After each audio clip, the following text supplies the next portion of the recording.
There's a saying that the road to hell is paved with good intentions.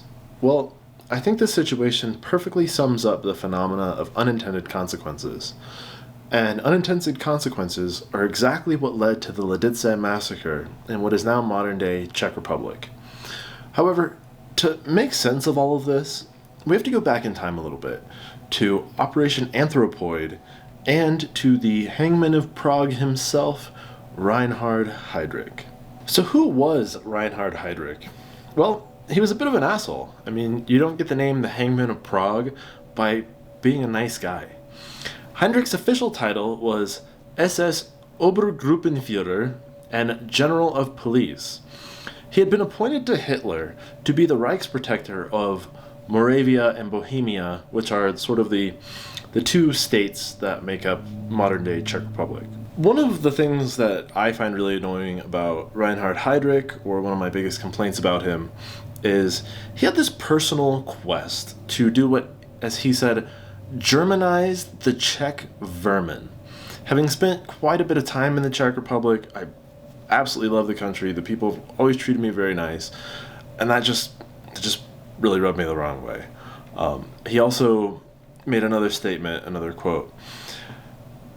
"We will make this Czech garbage into Germans," which is also bizarre to me because I'm American, and given the size of Germany and the size of, well, let's just say Czechoslovakia as it was back then, both of those states, or those countries, could fit into one of our states. So it's always something that has, I know it's like ancient traditions and ancient ethnicities, but it's always something that has been odd to me because they're all so close together. I don't really see it as being that different, but whatever. I get the ancient European roots and the ethnicities and all of that. So, but that's just something that always was odd to me, and just how lovely the Czech Republic is and how lovely the people are there.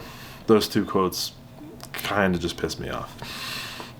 And another thing that I think a lot of people don't realize, and something that really I noticed when I was going through all these museums in Berlin and all these other places in Germany, they focus a lot on the Jewish populations that were targeted.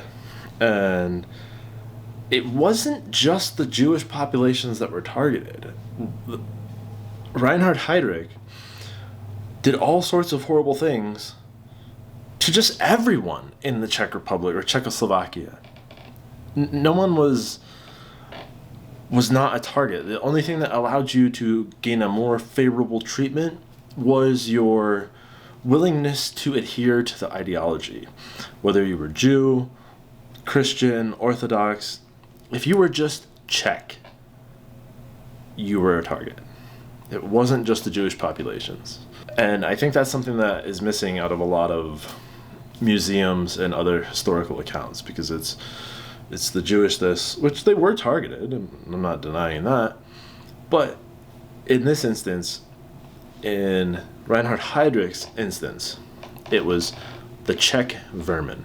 They were all vermin, and they all needed to be Germanized. Part of Reinhard Heydrich's reign of terror was attacking the culture of Czechoslovakia itself, their traditional dress, their traditional food, their language. All of that was being really tamped down upon, and they were making sure that school children couldn't learn these sorts of things. And it was just really iron-fisted control, trying to spread what they deemed as German culture as opposed to Slavic or Czechoslovakian culture. They were even trying to get rid of the language at one point. So it was a very full-prong attack, and if you spoke out or you didn't do anything, they'll just fucking kill you. It was rather brutal. I couldn't really imagine living in a time like this. And I understand that there was a lot of people who were sympathetic to the Nazi cause. They were, oh yeah, Team National Socialist German Workers' Party. But I doubt many of the people actually felt that way. I think it was more of just a way to get by and make sure that they weren't the target of their stores being burnt down, their homes being burnt down, them and their families being fucking executed. So there was a lot of that. On top of trying to erase Czech culture, Reinhard Heydrich also had a nasty habit of publicly executing anyone who was suspected of being Czech resistance or any sort of resistance, or anyone who didn't abide by the party line. That was a huge thing, and that's part of what earned him the moniker of the Hangman of Prague. One of Heydrich's plans that I think was very deceitful, because I told you the previous quotes where we must Germanize the Czech vermin, this Czech garbage, all of that. Well, he didn't really intend to Germanize these people. By Germanize, he meant get them out of there so that the Germans could take Czechoslovakia. If the Nazi Party had won World War II, his plan was to deport or execute the majority of the Czechoslovakian population to parts of Russia or the Soviet Union, because he said, Slavs, stay with Slavs, Germans, this land is lovely, we're going to take it over. So he really wasn't trying to Germanize any of them. He was trying to get them the fuck out of there so he could come in, take it, and do whatever. If the Czechs died, who cares? If the Czechs went to just be Russian because they're all Slavic, he didn't care. That was his mindset. There was no Germanizing anyone. There was just control and takeover. And one of the things that would lead to Reinhard Heydrich's downfall in this situation was that he felt so secure. The man had absolute brass balls in his arrogance, thinking that I'm doing all these horrible things to these people. They're not going to do a fucking thing about it. I can just go on as I please. I can travel throughout the city. I don't need a convoy. Hell, I can ride in a Mercedes convertible with the motherfucking top down. And no one's going to do a thing because I'm Reinhard Heydrich. I'm the Reichsprotector of Bohemia and Moravia, appointed by Hitler. So do what you want. Well, as people go, you've messed with them enough and you beat them into the ground enough, they're not just going to sit back and take it. Eventually, someone is going to put you in your place. And that is exactly what Operation Anthropoid was. There were Czech resistance fighters that were in the UK, they were exiled in the UK, whatever. And that's where the Czech government officials were. The prime minister of the Czechoslovakia was in the UK, and they were training with the British, and they came up with this operation to assassinate Reinhard Heydrich. And after the men had trained for this, they parachuted back into Czechoslovakia, and they waited. They watched how Reinhard Heydrich moved throughout the city. He had his villa on the outskirts of Prague, and he had his main office in the Prague castle. He would commute back and forth routinely, and there was one portion of his drive where there was a really tight corner, and him and his driver had to slow down. There was no, like, you couldn't just speed through it, so they always had to slow down. And he would ride through there in the summertime with the top down on his Mercedes, totally secure in the idea that he was untouchable. Well, he wasn't. On the 27th of May, 1942, two Czech resistance fighters, Josef Gabčík and Jan Kubiš, with a little help from Britain, laid their trap for Reinhard Heydrich. So Gabčík and Kubiš, they laid in wait at the corner where Heydrich had to take that turn. Now, the next part is probably something you would see in like a crime comedy movie, although it was much more serious when they were dealing with it. English guns are shit. Now, you might think that the reason that the English can't own guns right now is because of very strict laws that they have, or the Queen doesn't want them to, or the gunpowder might get into the tea, whatever. No. It's strictly because they are embarrassed at the quality of their guns that they don't carry them anymore. So, Gabčík, he had a British Sten gun. It's a submachine gun, fires from an open bolt, has a sideways magazine. He waited for Heydrich's car to slow down. And as soon as it did, he stepped into the street with his Sten gun, tried to fire. The very first round catastrophically jammed the gun to where he couldn't just tap, rack, clear, and then go back to shooting. The gun was out of commission before it even fired a single shot. You ready? Yep. Damn. Enemy fire! I think it's one of the bad mags. Yeah, shit. You're dead. And Reinhard Heydrich was probably like, what the fuck is this idiot thinking? So he stands up in his convertible, pulls his sidearm, begins to try and start shooting at Gabschik. And while he's doing that, Kubish was on the side. So the car's here, Gabschik's here, Reinhard's standing up, getting ready to shoot. So Kubish is on the side, and he has a suitcase with an anti-tank mine in it. He goes to throw the suitcase with the anti-tank mine into the car, because it's a convertible, misses. The suitcase lands by the car, slides underneath the wheel well. So most of the blast was absorbed by the car, and it didn't immediately blow Heydrich and his driver to smithereens. In fact, the driver was pretty much okay. The blast goes off. Kubish escapes. Gabschik, he regains his composure after the blast. He starts to run. Reinhard Heydrich is injured, but he's not dead. He's not severely injured. He's still conscious. He can make orders.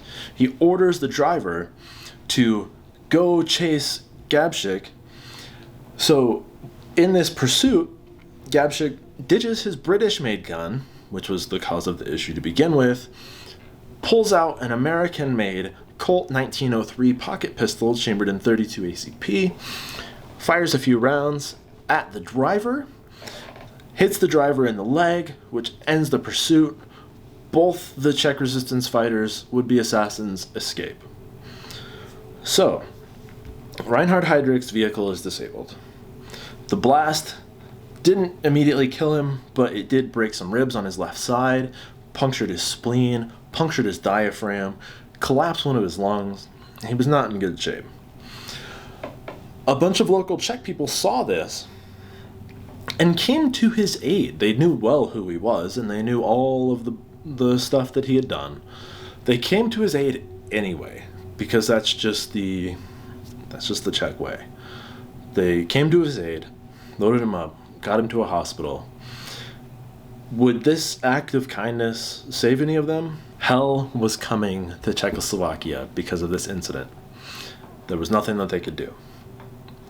So, Reinhard Heydrich was at the Buklova hospital, and he's in there for a few days. They do surgeries to him. Hitler's personal doctor even comes to him. And Hitler's personal doctor recommended that he try this medication, but the other doctor decided, nah, he'll recover, he'll be all right, he'll be fine. Turns out he wasn't fine, and then that medication would have actually saved Reinhard Heydrich. I imagine that maybe the consequences for the Czechs post this incident would have been a little bit lighter had Reinhard Heydrich not died. But the consequences of the attack were severe. They got much more severe once he finally died in the hospital. So, after 8 days of being in the hospital, Reinhard Heydrich died of his wounds. His wounds got infected, and he died of septicemia, which is blood poisoning. And one of the medications that Hitler's doctor prescribed was a pretty new and revolutionary antibiotic that probably would have saved Reinhard Heydrich's life. But Reinhard Heydrich was dead. On the day of the attack, there was a state of emergency put into place for Czechoslovakia, and there was a curfew placed in Prague. 21,000 German troops were tasked with finding any information they could about these attackers, finding who they were, searching for other resistance fighters, just combing the city. If somebody was deemed to be a resistance fighter or have helped a resistance fighter, that person and their entire family was to be executed immediately. No trials, no nothing. Just walk outside, rifles up, boom. That's it. And this was the policy pre-Reinhard Heydrich dying. This was just the attack, the results of the attack. The fact that the Czechs decided to stand up and give it a shot. This was what they earned from it. So by June 4th, keep in mind, so the attack took place on May 27th. By June 4th, 36,000 houses had been checked and 157 people had been executed. Keep in mind that June 4th is also the day that Reinhard Heydrich died from his wounds. So, once he died and Hitler got word about it, things got a little bit more intense, and not in a good way. Hitler himself put out a command that any village that was responsible for harboring the attackers or any Czech resistance whatsoever, the whole village was to be collectively punished. All men were to be immediately executed by gunfire. They weren't to be taken anywhere, just edge of town, lined up, shot, mass grave, done. All of the women were to be deported to concentration camps or work camps to be used for manual labor or just killed, whatever they wanted to do with them.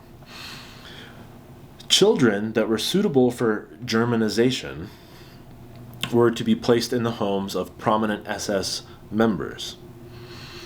And then after all of that was said and done, the entire village or town was to be completely burned and leveled.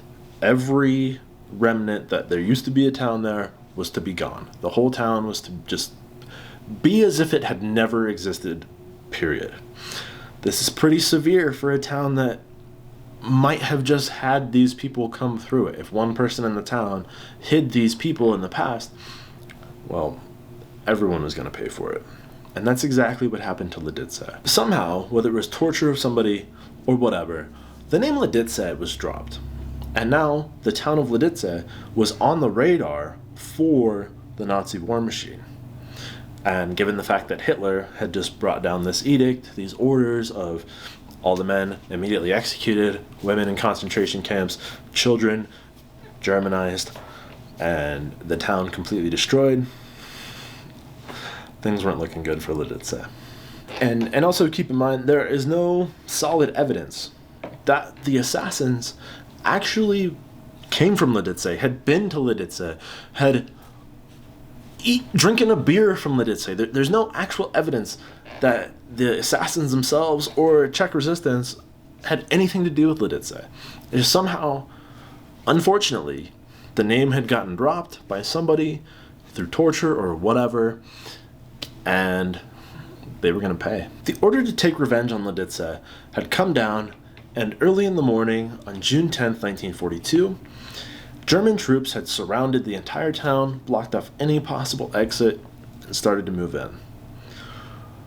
All of the men had been rounded up, all of the women had been rounded up, all of the children had been rounded up. All of the men, which was anyone over the age of 16, any male, they were taken to a farm on the edge of town, and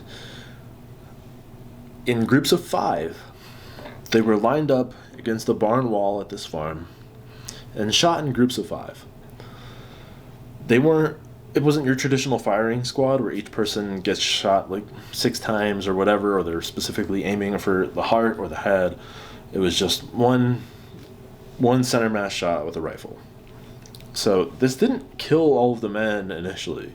So a lot of the men who were shot, they sat there and suffered for hours until they died, or when they were put into the mass grave and buried, they were just buried alive, but they were incapacitated due to a massive bullet wound in their chest. So it's pretty horrific. The shooting started at 7 a.m. and they were shooting them in groups of 5. It took them until mid-afternoon, to finally finish this up. I can't imagine what it would be like. I would want to be the first one up. I can't imagine what it would be like. Everyone that you know, everyone that you see at the pub every day, people that you work with, your friends, your family members, just watching all day as 5 of you at a time get lined up against the wall and shot because of a hunch that some asshole in Berlin had. In fact, there were only 3 adult men from Lidice who survived. 2 were in the UK serving in the RAF because the UK had some whatever with the Czech Republic. The other one was a man who was in jail, and he got released from jail in December of 1942. So after he got released from jail, he went home, realized what the fuck had happened, and knowing that everyone that he knew was dead, his home was gone, all of that, his son was dead, his wife was who knows where, probably dead too, he was upset. So he went to the nearby town, turned himself in to the SS people, and were like, yo, I'm from Lidice. I don't give a fuck that Reinhard Heydrich got killed. I'm glad that he did. Do what you want with me. Well, the SS officers there just laughed at him and told him to fuck off. And he was never killed by the Germans. The dude survived the war. But I think that might almost be like a worse punishment than having them just kill him right there. The women were separated from the children. There was 203 women in total. Some of the women were pregnant, and they were sent to the same hospital that Reinhard Heydrich had died in. They were giving a forced abortion. And then all of those 203 women were sent to the Ravensbrück concentration camp, which was the work camp for women. They did leather processing, made ammunition, street building, any job that sucks ass, you can bet these women did it by force. And the children, there was 105 children in total. They were detained in the school in Lidice, and then eventually moved to the nearby town of Kladno. Once they were in Kladno, that's when the train to Ravensbrück took the women away. The kids, 88 of them, were sent to work in a textile factory. 7 of them were deemed suitable for Germanization, and they were sent to live with some probably very lovely SS families. And the remaining 10, they were just killed outright. They weren't viewed as useful to the Nazi war effort. Although the children didn't work in the factory for very long. After about a month, a man by the name of Adolf Eichmann ordered that the remaining children from Lidice just be killed. They were sent to the Helmno, I think I'm pronouncing that right. They were sent to the Helmno concentration camp, and they were reportedly murdered via gassing. Now that the people were taken care of, there was enough energy to focus on the town itself. Every single animal, whether it be a pet, or a farm animal, or a beast of burden, slaughtered. No questions asked. The houses were completely burned. Any remaining stone foundation was rigged with explosives and blown up. They even went to the town cemetery, dug up all the bodies in the cemetery, stole jewelry, fillings, whatever, and then either just left the corpses to rot or burned them. What the fuck? Ugh. Lastly, all traces of the town were removed by a 100-man German work crew. The German work crew then rerouted a nearby river to the main road that went through Lidice to make sure that even the in and out roads were now just a river. Everything was gone about it. And then they moved massive amounts of topsoil over the ruins of the city, and they started growing crops there. Lidice was a effectively erased. Anyone who knew about Lidice was dead, and out of the 105 kids that were initially taken, only 17 of them actually managed to make it back to Czechoslovakia. Lidice was truly gone. Now, there is another town in the Czech Republic called Lidice. This is New Lidice. And it's still this small town, but it's not on the exact same site. The New Lidice overlooks the old town site. There's a large cross with a crown of thorns, which marks the mass grave of the Lidice men. There's also a museum and a small exhibition hall, as well as a rosarium overlooking the old site. In 1990, a female sculpture artist created bronze sculptures, 82 of them, of the children of Lidice that she could get photos of. There were 42 girls and 15 boys, all under the age of 16 years old. As soon as the borders open up and I can actually travel again, I am going to go to all of these memorial places, make a proper video about those. I can't wait to travel again, but that's kind of a macabre place to go, but I think it would be interesting nonetheless. So ultimately, no matter how much brutality and bullshit the Czechs were put through, no matter how hard the Germans tried to erase their culture, their language, or even the town of Lidice, the Czechs persevered, and hopefully they will continue to do so. Thank you all very much for watching. I'm not going to ask if you liked that video because that's a pretty heavy topic, but if you found it interesting, then yeah, subscribe and I'll make sure I make some more for you. Take it easy, guys.